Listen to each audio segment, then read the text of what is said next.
This happened during my senior year of high school when my parents left town for a weekend wedding. It was the first time they had trusted me to stay home alone for more than one night. Our house wasn't huge, but at night, when you're the only one there, every hallway suddenly feels longer and every room feels darker. The first night, I invited a couple friends over. We ordered pizza, watched a movie, and stayed up late joking around. Around midnight, they left, and the house suddenly felt way too quiet. After locking the front and back doors, I went upstairs to my room. For about an hour, I just watched videos on my phone and relaxed. Around 1:30 in the morning, something strange caught my attention.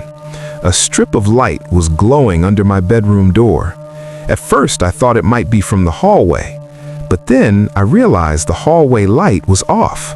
The light was coming from downstairs, more specifically, the kitchen. I immediately remembered turning that light off earlier. I sat there staring at the glow for a while, telling myself I must have forgotten. Eventually, I opened my door and stepped into the hallway. From the top of the stairs, I could see the kitchen light on. The rest of the house was dark. I listened carefully. Nothing. So I slowly walked downstairs. Every step on the staircase creaked louder than usual. When I reached the bottom, I leaned around the corner. The kitchen was empty. I walked in and turned the light off. Then I checked the back door and the windows. Everything looked normal. I shrugged it off and went back upstairs. About 10 minutes later, while laying in bed, I heard a noise, a sharp thud. It came from downstairs. I froze. Then I heard another sound, the unmistakable sound of a drawer opening, slowly. My heart started racing. I sat up in bed and listened. The drawer closed, then another one opened. At that moment, I noticed something that made my stomach drop. That same strip of light was glowing under my door again. The kitchen light was back on, and I knew I hadn't gone downstairs. I grabbed my phone and slowly stepped into the hallway again. This time, I didn't go all the way down. I stopped halfway on the staircase. From there, I could see part of the kitchen. The light was on, and one of the drawers was open. Then, suddenly, I heard footsteps, someone walking across the kitchen floor. I immediately stepped back up the stairs. My heart was pounding so loud I was afraid whoever was down there would hear it. Then I heard something that terrified me. A chair scraped across the floor, followed by the sound of slow footsteps heading toward the staircase. I ran back into my room and quietly shut the door.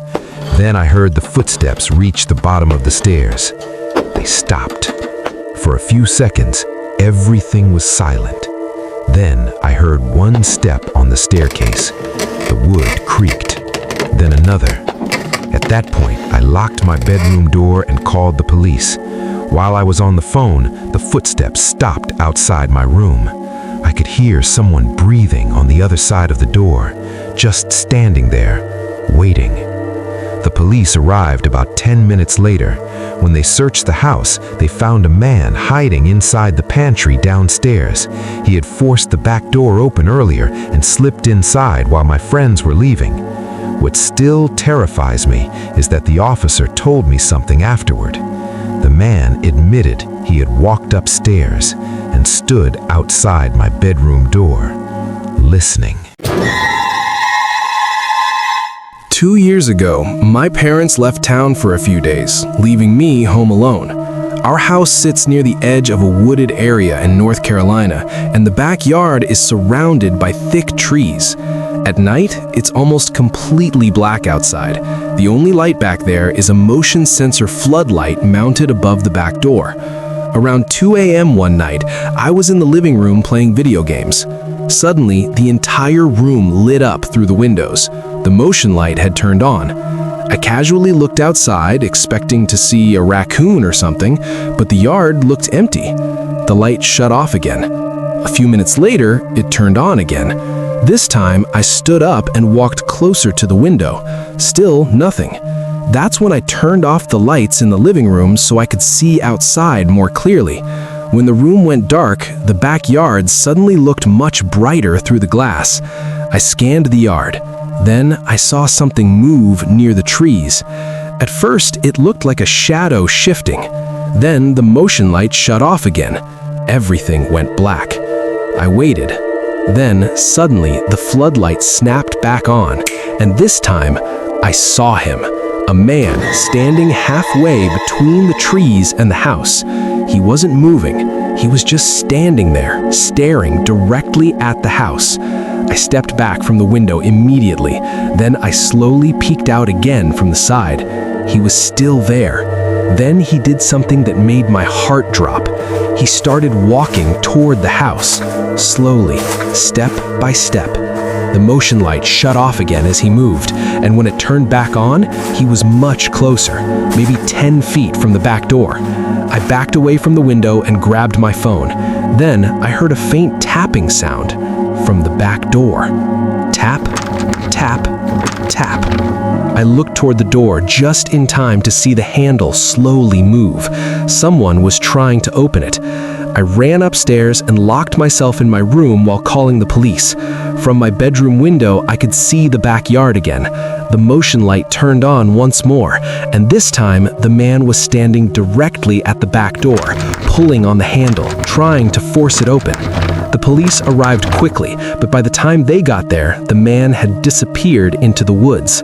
They later told me they found footprints leading deep into the forest behind the house, meaning he had probably been watching the house for a long time, waiting until he thought nobody else was home.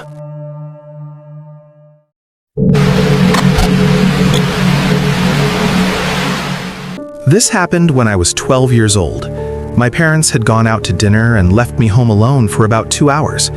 At first, it was great. I made popcorn, grabbed snacks, and started watching a movie in the living room. About an hour into the movie, I heard something upstairs. It sounded like something sliding across the floor. I muted the TV and listened. The noise stopped. I assumed it was just the house making random sounds. But a minute later, I heard it again. This time, it sounded like footsteps, slow footsteps, walking across the upstairs hallway. I stood up and walked to the bottom of the staircase. The upstairs lights were off. The hallway was dark. "Hello?" I called out. No answer. I climbed a few steps. Then I heard something that made me freeze. A whisper, very quiet, coming from my parents' bedroom. It sounded like someone talking under their breath. I couldn't understand the words, but I knew someone was up there. I slowly backed down the stairs. Then suddenly I heard something else. A loud thump, followed by the sound of running footsteps upstairs. My heart started pounding. I grabbed the house phone and called my dad. While I was talking to him, I heard a door upstairs creak open. Then footsteps again. This time they were moving quickly across the hallway. Then the footsteps stopped, right above the living room. Right above me. I could hear the floorboards creaking slowly, like someone was standing there, listening. My dad said they were 5 minutes away. Then suddenly I heard something from the staircase. A slow creak. Someone had stepped on the top stair. I ran into the kitchen and locked the door behind me. A few seconds later, I heard footsteps coming down the staircase. Slow, heavy. Then the front door opened. My parents had just arrived. When my dad searched upstairs, he found the bedroom window open and the screen removed.